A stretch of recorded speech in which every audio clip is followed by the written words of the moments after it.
Good morning dear student.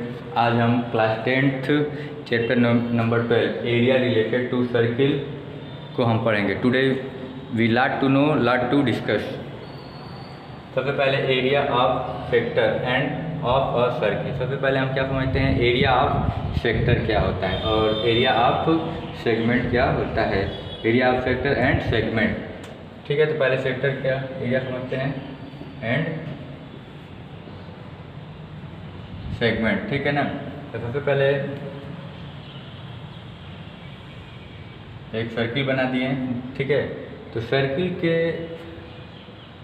ये हमारा क्या है, रेडियस है, ये रेडियस है, ठीक है ना। और ए बी क्या है, यह हमारा आर्क है, ठीक है। और ये क्या है, हमारा सेंटर है, ओ है, ठीक है ना। तो सबसे पहले हम समझ गए कि इस पोर्शन को, ये जो हमारा पोर्शन है, इस पोर्शन को हम कहते हैं सेक्टर। इस पोर्शन को हम क्या कहते हैं, सेक्टर कहते हैं। तो ये क्या बना हुआ है, सर्किल। तो सर्किल की डिफिनेशन आप जानते ही होंगे क्या होता है। सर्किल की डिफिनेशन जानते हैं ना। Circle is the connection of all point on a plane which is equidistance from the fix point. Circle क्या होता है, circle is the collection of all point on a plane. इस प्लेन पे जितने भी पॉइंट है उनका कलेक्शन जो किसी फिक्स पॉइंट से इक्विडिस्टेंस पे हो, ठीक है। और उस पॉइंट को हम कहते हैं, जो फिक्स पॉइंट है, फिक्स पॉइंट को हम कहेंगे, फिक्स पॉइंट को हम कहते हैं सेंटर। फिक्स पॉइंट को क्या कहते हैं, सेंटर कहते हैं। और जो इक्विडिस्टेंस है, इक्विडिस्टेंस है, इसको हम कहते हैं रेडियस कहते हैं। इक्विडिस्टेंस जो है वो क्या कहलाता है, रेडियस कहलाता है। तो सर्किल की डेफिनेशन समझ गए। सर्किल की डेफिनेशन क्या होता है, circle is the collection of all point on a plane. Plane word use करें, इसका मतलब प्लेन पे, plane. Circle is the collection of all point on a plane which is equidistance from the fixed point. तो fix point पे अब देखो हम क्या करते हैं, हमको एरिया समझना है सेक्टर का। तो सेक्टर आप जानते हैं किस पार्ट को कहते हैं, ये पूरे पार्ट को, हमारा ये वाला पूरा पार्ट ओ ए, यहाँ पे P, O A P B वाले पोर्शन को हम क्या कहेंगे, सेक्टर कहेंगे। अब इसका हमको क्या निकालना है, एरिया निकालना है, ठीक है। तो एरिया सबसे पहले हम जानते हैं कि किसी भी सर्किल, कोई भी सर्किल है, किसी भी सर्किल का एरिया क्या होता है। तो हमारे जानते हैं किसी भी सर्किल का एरिया होता है pi r square. Pi r square होता है किसी भी सर्किल का। और इस सर्किल में पूरा कंप्लीट एंगल कितने का होता है, 360 का। तो 360 का है। और मान लो कि ये पूरे एंगल कितने का बना है, ये हर एंगल, ये 1 का है, 2 डिग्री का है, पूरा मिला के कितना हो जाता है, 360 डिग्री का एंगल बनता है ना। मतलब कि छोटे छोटे इसमें स्ट्रिप कितने होंगे, 360 स्ट्रिप होंगे। जब छोटे छोटे कितने स्ट्रिप होंगे, 360 स्ट्रिप होंगे, ठीक है ना। कितने टोटल 360 स्ट्रिप इसमें होंगे, यानी 360 एंगल इसमें पूरे के बीच में बनता है। अगर एक स्ट्रिप, जो सबसे छोटा वाला स्ट्रिप है, जिसका ये क्या है 1 है, इसकी एरिया निकालना है तो क्या कर देंगे, इसको पूरे को 300, पूरे एरिया को 300 से अगर 360 से डिवाइड कर देते हैं, तो जो एक पतला सा स्ट्रिप है, मतलब 360 को डिवाइड करते हैं, एक पतला सा स्ट्रिप है, उसका एरिया निकल जाएगा। तो हम क्या करते हैं, 360 से हम इसको डिवाइड कर देते हैं, तो सिर्फ एक स्ट्रिप का निकलेगा। मान लो कि इसके बीच में हमको कई स्ट्रिप का निकालना है, तो कई स्ट्रिप को हम क्या डिनोट करते हैं, थीटा से, थीटा से ना। तो इसमें क्या करते हैं कि उतने स्ट्रिप, एक स्ट्रिप निकालने के लिए फार्मूला बना है, और कई स्ट्रिप निकालने के लिए क्या बन जाएगा, अगर थीटा का निकालना है, एक का निकालने के लिए तो ये बन गया है 360 को, पूरे एरिया को 360 से डिवाइड कर दिए तो एक का निकल गया। और जब एक का मालूम है और मान लो कि 45 स्ट्रिप का निकालना है, 45 स्ट्रिप करने का मतलब 45 डिग्री का निकालना है, डिग्री 45 डिग्री का निकालना यानी थीटा। तो इसे सिर्फ क्या कर देते हैं, 45 यानी थीटा से क्या हम करते हैं, मल्टीप्लाई कर देते हैं। समझ में आया।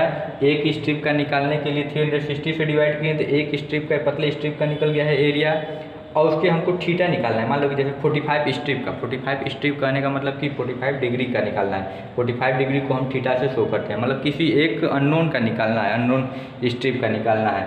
तो उसमें एक का मालूम है और अधिक का मालूम करने के लिए क्या करते हैं, मल्टीप्लाई कर देते हैं। इसमें थीटा से मल्टीप्लाई कर दिए। तो देखिए हमारा एरिया ऑफ सेक्टर क्या बन गया, formula area of sector, area of sector निकालने के लिए फार्मूला बन गया theta upon 360 pi r square. इस फार्मूले में पुट कर देंगे तो हमारा एरिया ऑफ सेक्टर निकल जाएगा। ठीक है, तो इसी तरीके से समझते हैं length of arc. Length of arc कैसे निकाल, देखो ए बी क्या कहलाएगा, आर्क कहलाएगा। ठीक है ना, ए बी क्या कहलाएगा, आर्क कहलाएगा। अब इस आर्क का हमको क्या निकालना है, लेंथ निकालना है। इस आर्क का लेंथ निकालने के लिए हम जानते हैं पूरे सर्किल, ये पूरे सर्किल का ये लेंथ कितना होता है, पूरी लंबाई है 2 पाई आर होता है, 2 पाई आर सर्कमफ्रेंस होता है। तो एक छोटे से यहाँ से लेकर यहाँ तक का निकालना है, पूरा छोटा, पूरा कितने का होता है लंबाई का, 2 पाई आर होता है लंबाई, और एक छोटे स्ट्रिप का हमको क्या करना है, निकालना है। तो छोटे स्ट्रिप का निकालने के लिए क्या कर दें, 360 से क्या कर दें, इसको मल्टीप्लाई कर दें। ठीक है ना, और फिर उसके बाद थीटा वाले वही बात होगी, थीटा का निकालना है तो ये थीटा। तो length of arc equal to formula होता है theta upon 360 pi 2 pi are. ये क्या हो जाता है, फार्मूला होता है। अब हमको निकालना है सेगमेंट। सबसे पहले समझते हैं कि सेगमेंट क्या होता है। अच्छा, एक चीज़ कन्फ्यूजन मत कीजिएगा, जो छोटा है, जो छोटा पोर्शन इसको कहेंगे माइनर सेगमेंट, और जो बड़ा है, बड़ा एरिया है दिखाई दे रहा है, वो उसको क्या कहेंगे, मेजर। मेजर मतलब बड़ा, माइनर मतलब छोटा। तो इसको माइनर सेक्टर कहेंगे और ऊपर वाले को मेजर सेक्टर कहेंगे। अब देखिए, किसी भी सर्किल में ये क्या है, कार्ड है, ए बी क्या है, ए बी एक कार्ड है। तो कार्ड का हमको एरिया निकाल, कार्ड है, तो इस कार्ड से जो ढका हुआ पोर्शन है, ये कार्ड से जो ढका हुआ पोर्शन है उसको कहते हैं सेगमेंट। उसको क्या बोलते हैं, सेगमेंट। उसको हम कहते हैं सेगमेंट। और इस सेगमेंट का एरिया निकालना है। ठीक है ना, तो एरिया ऑफ सेगमेंट होता है, एरिया ऑफ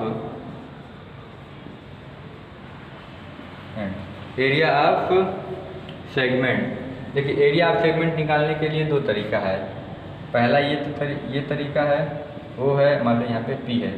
सबसे पहला तरीका, या तो हम पूरा एरिया निकाल लें, एरिया ऑफ हमको निकालना है कि इसका APB का एरिया निकालना है, मतलब APB इसका एरिया हमको निकालना है। ये निकालने के लिए हम सबसे पहले पूरा एरिया निकाल लें, किसका एरिया निकाल लें, OAPB, ये पूरा एरिया निकालिए, ये सारा एरिया हम निकाल लें, और उसमें से इस ट्रायंगल के एरिया को क्या कर लें, माइनस कर लें, एरिया ऑफ OAB के एरिया को क्या कर लेते हैं, माइनस कर लेंगे, तब तो हमारा ये एरिया निकल जाएगा। तो इसके लिए हमारा फार्मूला बनता है, देखो बनता है pi r square theta upon 360। Theta upon 360 किसका निकल जाएगा, पूरे का निकल जाएगा।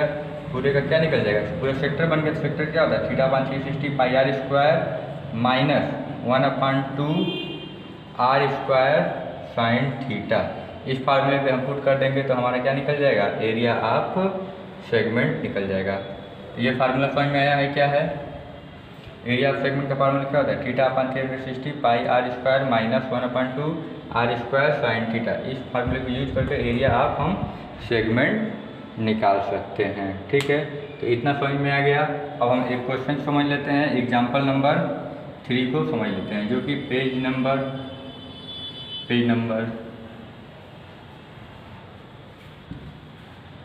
जो कि पेज नंबर 228 पे दिया हुआ है। देखिए, एग्जाम्पल नंबर 3 में दिया है कि find the area of segment. क्या करना है, find the area of segment. देखिए, फिगर बनाया हुआ है, एग्जाम्पल का क्वेश्चन है, एग्जाम्पल नंबर 3 है, एग्जाम्पल नंबर 3 वाला क्वेश्चन है। इसमें क्या है कि एक सर्किल दिया है और उस सर्किल में ये फिगर बनाया हुआ है इस तरीके से, ठीक है, और इस तरीके से बनाया हुआ है। यहाँ पे ए वाई बी है, ये AYB है, यहाँ पे O है, और इसका एरिया हमको क्या करना है, निकालना है। ये दिया है 120 डिग्री दिया है।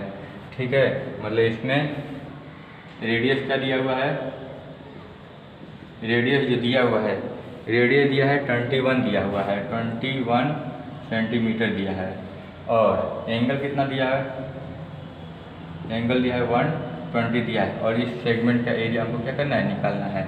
तो इसके लिए हम फार्मूला जानते हैं area of segment. Area of segment क्या निकालते हैं? Area of segment. Area of segment के लिए फार्मूला समझे हैं, θ/360 पाई r square minus 1/2 r square sine theta. ये हम फार्मूला हमको क्या किए हैं, देखे हैं, ठीक है ना। इतना हम देख लिए। अब देखिए इसमें हम पुट करते हैं, वैल्यू पुट करते हैं। थीटा की वैल्यू क्या है? 120, 360 पाई की वैल्यू क्या है? 22/7 और r की वैल्यू क्या है? r स्क्वायर 21 इंटू 21 माइनस देखिए 1/2 r स्क्वायर 21 इंटू 21 और साइन थीटा इंटू मतलब साइन 120। अब देखिए साइन 120 इसको क्या लिख सकते हैं? साइन 90 प्लस थीटा 30 लिख सकते हैं, 30 लिख सकते हैं। साइन 120 की जगह क्या लिख सकते हैं? साइन 90 प्लस 30 और sine 90 plus theta equal to क्या होता है? कास थीटा होता है। तो कास 30 डिग्री आ गया। तो कास 30 का वैल्यू क्या होता है? √3/2 होता है। मतलब साइन 120 का वैल्यू क्या हो गया? √3/2 आ गया, ठीक है। अब देखो इसको कटाते हैं, कैंसिल करते हैं।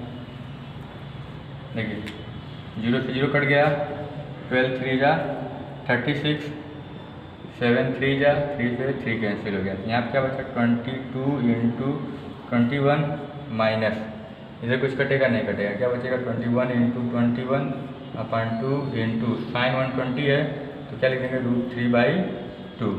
अब देखो कॉमन क्या है? 21 दोनों जगह से कॉमन है। 21 को कॉमन ले लें तो क्या बचा? 22 माइनस 21 √3/4 कॉमन बचा। अब एलसीएम ले लेते हैं। 21 तो ये क्या हो जाएगा? 88 माइनस 21 √3/4। तो अब इसको इसे लिख सकते हैं 21/4 88 माइनस 21 √3 यूनिट स्क्वायर यूनिट। ये हमारा एरिया ऑफ सेक्टर बन गया। तो आप समझ गए होंगे, ठीक है। अगला क्वेश्चन अगले दिन, ठीक है। Thank you.